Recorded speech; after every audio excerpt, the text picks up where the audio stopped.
આજે આપણે દૂધીની નવી જ રેસીપી બનાવવાની છે। તો મેં અહીંયા દૂધી લીધી છે, તેને ખમણી લીધી છે।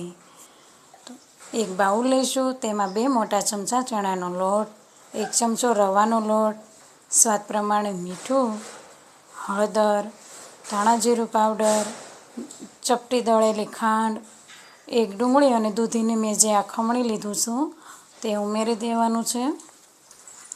તેની સાથે આપણે થોડી છાશ ઉમેરવાની છે અને વિસ્કરની મદદથી સરસ રીતે મિક્સ કરી લેવાનું છે। તો આપણે થોડી થોડી છાશ ઉમેરતા જઈશું અને સરસ રીતે બેટર બનાવતા જઈશું। થોડી થોડી છાશ ઉમેરશું એટલે આપણું બેટર સરસ બનશે। તેની સાથે 1 ચમચી આદુ મરચાં લસણની પેસ્ટ લીધી છે, તેમાં ચપટી લાલ મરચું પણ ઉમેરી દીધું હતું। બધું સરસ રીતે આપણે મિક્સ થઈ ગયું છે। તો આપણું બેટર વધારે ઘાટું લાગે છે એટલા માટે આપણે ફરીથી થોડી છાશ ઉમેરીશું। જો છાશ વધારે ખાટી હોય તો તેની જગ્યાએ થોડું પાણી ઉમેરવું। તો આપણું બેટર સરસ રીતે બની ગયું છે અને તેને સારી રીતે ફેંટી પણ લીધું હતું।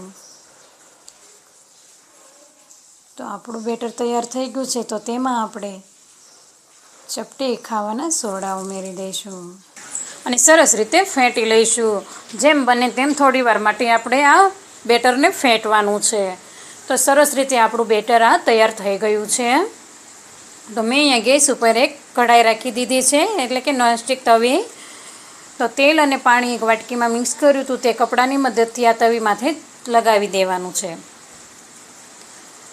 અને અડધી વાટકી બેટરની ભરી અને તવી ઉપર રેડી દેવાની છે અને પોચા હાથે વાટકી ફેરવવાની છે અને સરસ રીતે ફેલાવી દઈએ। પછી થોડી વાર માટે આપણે આને થવા દઈશું। થોડી વાર પછી 1 ચમચી તેલ લેવાનું છે અને તેની ઉપર લગાવી દેવાનું છે। તો અને તમે જોશો કે ફરતે ફરતે કિનારીઓ છૂટવા લાગી છે, તો આપણે આ દૂધીના પુડલાને પલટાવી લેવાનો છે। તો સરસ રીતે આપણે આ પુડલો બનીને તૈયાર થઈ ગયો છે। તો આપણે તેને ડીશમાં કાઢી લઈશું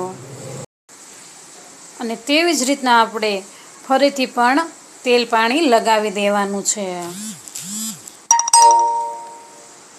અને અડધી વાટકી બેટર ફરીથી રેડી દેવાનું છે અને પોચા હાથે ફેલાવી લેવાનું છે। તો મેં અહીંયા સરસ રીતે આ પુડલા તળી લીધા છે।